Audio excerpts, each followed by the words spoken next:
Hello, magandang araw. Welcome to my channel. Ako nga pala si Mystico Moreno, or in short, Mismo. At dito sa aking channel, we will manifest love and light. Sa inyong Tagalog, love reading ngayon na Mismo. Okay, so today, this love message na gagawin natin ay para sa lahat ng Taurus. So hello sa mga Taurus dyan. Gusto kong magpasalamat sa inyo na patuloy na sumusubaybay at sumusuporta sa Mystico Moreno channel. Thank you so much po. Sobrang appreciated. Sana patuloy niyo pong supportahan by liking this video. It really helps the channel grow. Comment na rin sa baba, lalo na kung mag-resonate yung reading. And sa mga bago, sana supportahan niyo rin po by subscribing to my channel, liking and commenting. And subscribe na kayo para updated rin kayo sa mga ipopost ko pang love readings at para mag-grow pa ang aking channel at marami pa akong love readings na magawa para sa inyo. Okay, so ang gagawin natin ngayon ay yung 8 card spread wherein bubunot ako ng 8 cards from this deck. Okay, and then bubunot ako ng 8 cards then dun sa other deck. Okay, and interpret natin siya. And let's see ano yung message ni universe ngayong mid-May. Taurus season pa rin. So, ayan. And as I always remind here in my channel, collective reading or general collective readings may or may not resonate with everyone dahil I'm trying to tap the energy ng madlang Taurus. So, take whatever resonates, leave the rest behind. Kapag hindi talaga, huwag pilitin. Abangan nyo na lang ang masusunod ko pang love reading. Baka isa doon ay mag-resonate na sa inyo. Or, panoorin nyo yung mga past videos na na-post ko na baka isa din doon ay mag-resonate sa inyo. Dahil ang tarot and oracle readings naman talaga ay timeless. Okay, so let's begin. Ayan, cut ko lang. So, I'll take the 5th card. Dahil, may pa rin naman ngayon. So, first card, 6 of Cups. And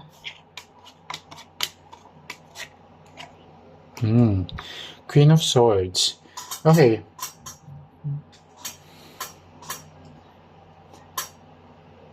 So, 6 of Cups and Queen of Swords.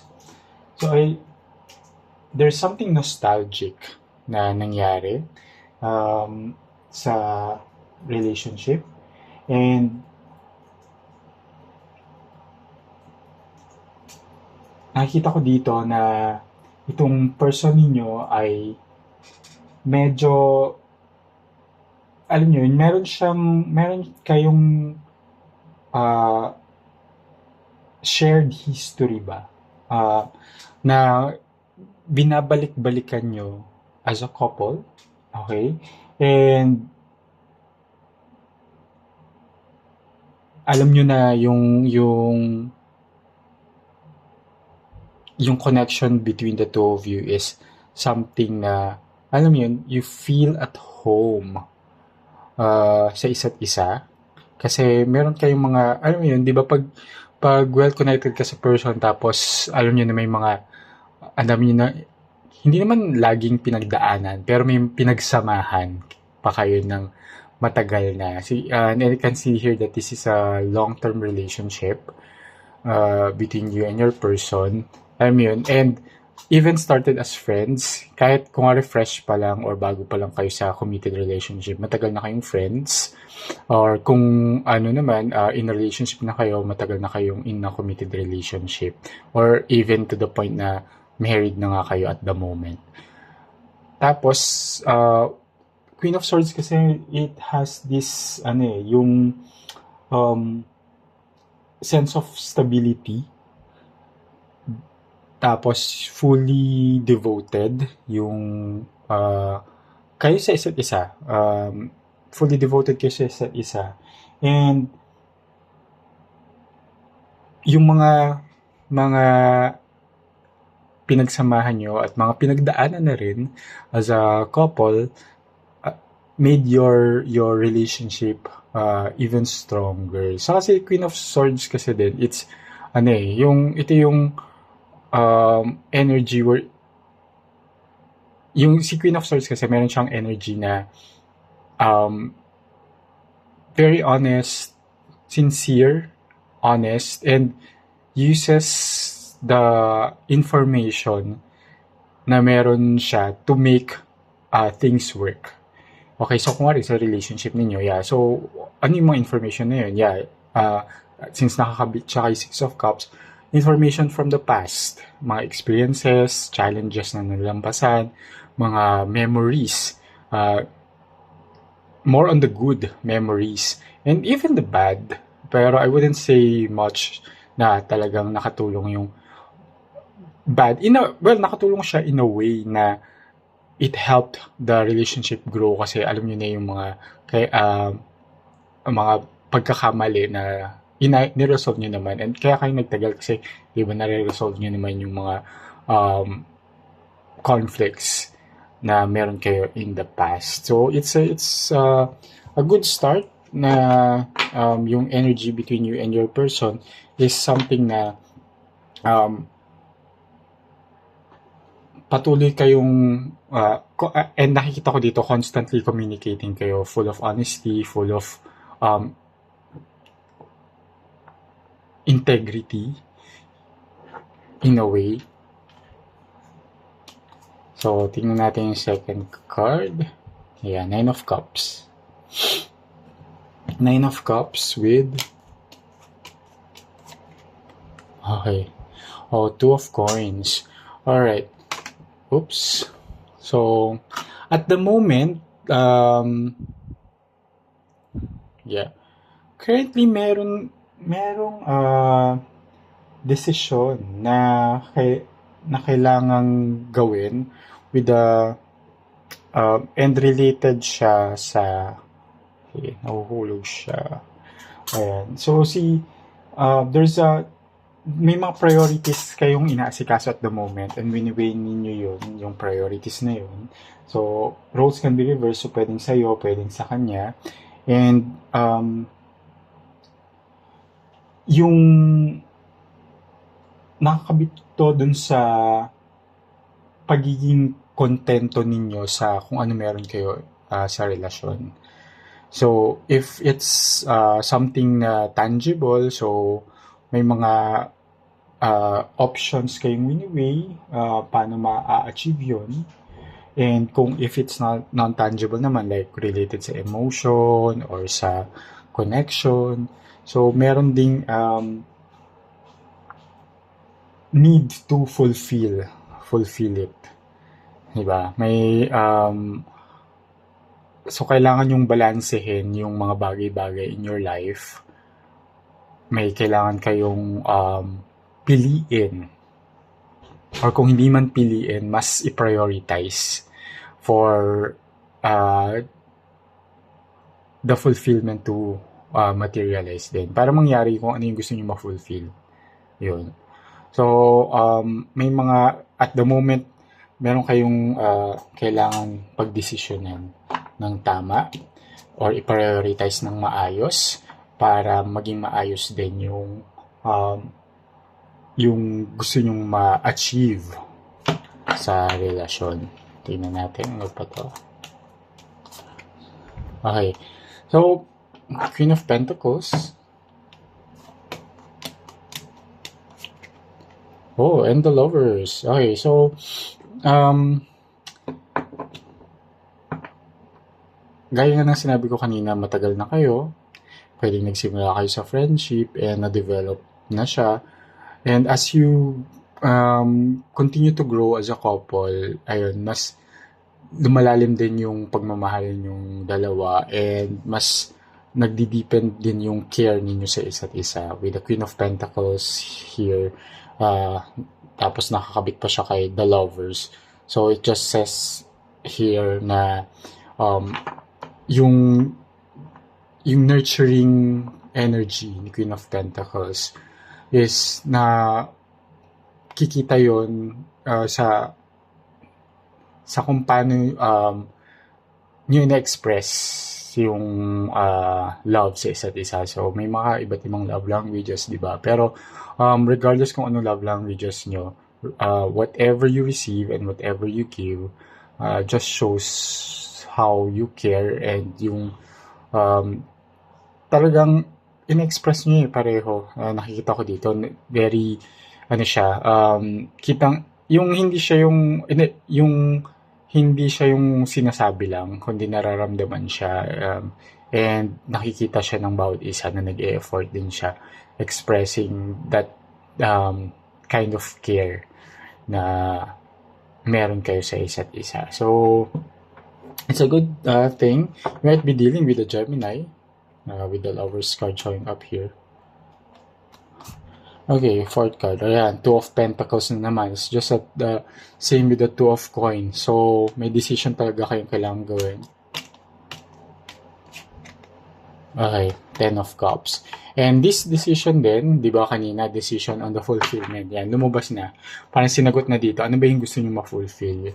Gusto nyo ma-fulfill is a happily ever after or a long, kung bago pa lang kayo sa relationship, the long-term commitment o yung relationship goals nyo talaga ay magtagal kayo at even magkatuluyan pa talaga kayo to the point na together forever, ganun ang vibe. Or if currently na committed relationship na kayo, si Ten of Cups kasi is it's a card of ano din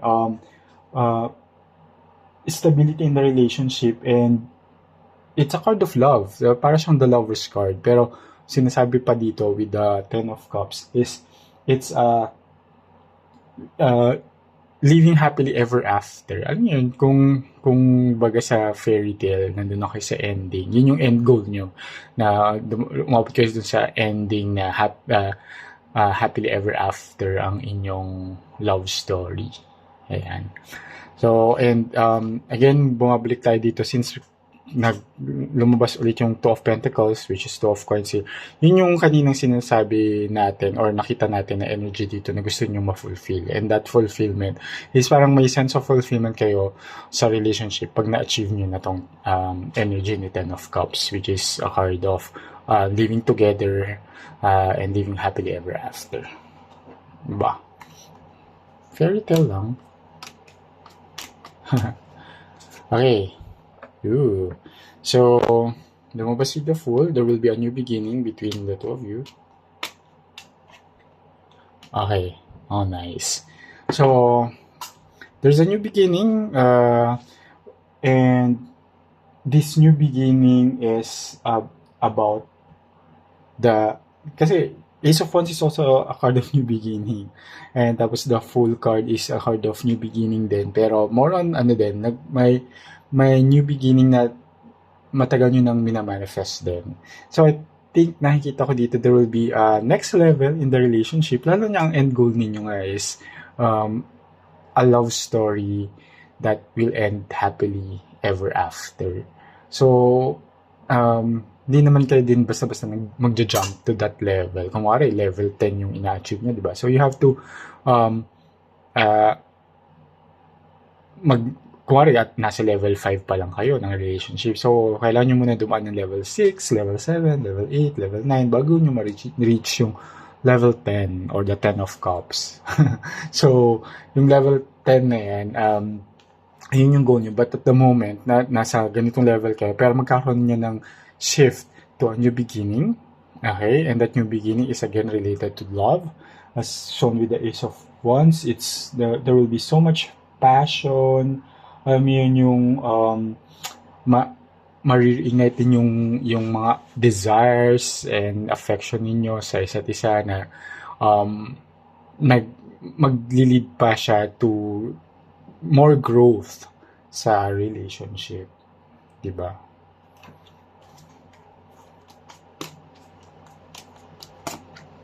Oh, the World. Ang saya naman ng reading nyo. Diba? See, the World card is pretty much like the same energy ni Ten of Cups, pero talagang ito na yung since Major Arcana siya, ito na talaga yung parang ultimate goal. Diba? Okay, tama. Tapos, may strength card pa. So, talagang very kayo, strong yung bond between the two of you. Sobrang strong din yung love, yung affection, lahat-lahat na. There's so much strength in the connection na walang makakatinag ba. Very, um, kumbaga sa foundation ng isang building, sobrang tatag ng foundation ng relationship ninyo. Kaya, nai-envision nyo yung sarili nyong dalawa na magkasama kayo together forever. Kasi nga, alam niyo na parang, okay, malalampasan namin lahat ng problema, mahal namin sa isa, ito na yung hinahanap nyong love, umpisa pa lang, ito na yung minanifest nyo, dumating siya. And, di ba, picture pa lang naman, it's like it's a happy married couple. And yun naman yung gusto niyo ma-achieve. Regardless kung ano siya, kung it's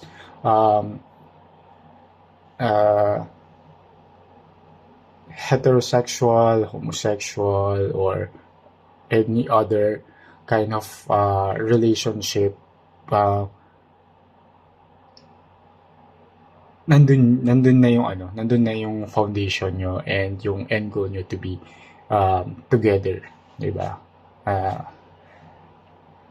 May song yun, Together Forever. 1, 2, 3, 4. Okay. King of Pentacles, there's so much stability talaga in the relationship. Okay, tas the Magician. Ang dami yung major arcana. Okay, and that stability, yung sinasabi din dito, lumabas pa si the Magician card, it's something that you really manifest. Minanifest nyo tong connection na to, itong love na to, and dahil mabubuti rin kayong tao, 'di ba? In the past wala rin kayo sinaktan na mga past sa nakarelasyon. Kung may nasaktan man kayo yun, pareho. And wala kayong nagrabyado. Kaya the universe actually rewarded you and gave you what you prayed for, what you manifested and hoped for. And here, you really also have that willpower to make things work every time and to always ma-meet yung next level. Yun, di ba, kumbaga, kung wala sa isang game, and I don't say na ang love ay laro-laro, hindi ganun. Gusto ko na yung logic. Di ba, parang, sa isang laro, kung gusto nyo ma-reach yung talagang level 10 ng status nyo sa game, di ba? Tapos nasa level 1 kayo, gagawin nyo din lahat talaga ang makakaya nyo para first ma-meet yung level 2, ma-achieve yung level 2, saka ma-achieve yung level 3. Gagawin nyo ang lahat, gagalingan ninyo, paghuhusayan ninyo. Same thing here, parang dahil ini-aim nyo talaga yung level 10 ng relationship, kung nasa level 3 pa lang kayo, parang you really want to make things work. So, you support each other, nagtutulungan talaga kayo, and talagang darasal nyo rin together na magtagal kayo at ma-reach ninyo itong level na to, and you're doing all your best and all your might para ma-achieve yun. And last card. Okay. Oops. So, may biglang 5 of Swords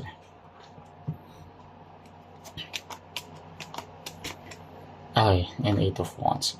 Alright, so nakikita ko lang dito na with the 5 of Swords, it's a card of conflict. May mga, of course, may darating naman talaga yan sa relationship. Pero with the 8 of Wands showing up as well, there will be magpo-progress din naman talaga yung goal ninyo. And itong conflict, it would be a challenge that will even help your relationship grow. Diba? Pag nalampasan nyo tong challenge na to or conflict na to, mas talaga masasabi nyo na ay kaya na nating lampasan ng kahit anong pagsubok. Okay? So, napakaganda ng inyong reading, Taurus. I'm really happy. And if nag-resonate to sa inyo, keep manifesting this level 10 ng relationship, and alam kong ma-achieve nyo yan kasi nga nandito naman lahat ng positive energies na meron kayo sa inyong relasyon. So, keep it up and go, go, go. Kaya nyo yan. Okay? So, again, thank you. I hope this reading helps. Use it with discernment. Okay? And, ayun, abangan nyo na lang yung mga susunod ko pang love reading dito lang sa aking channel. Ako nga wala si Mystico Moreno. Or in short mismo, kita kits. Ingat.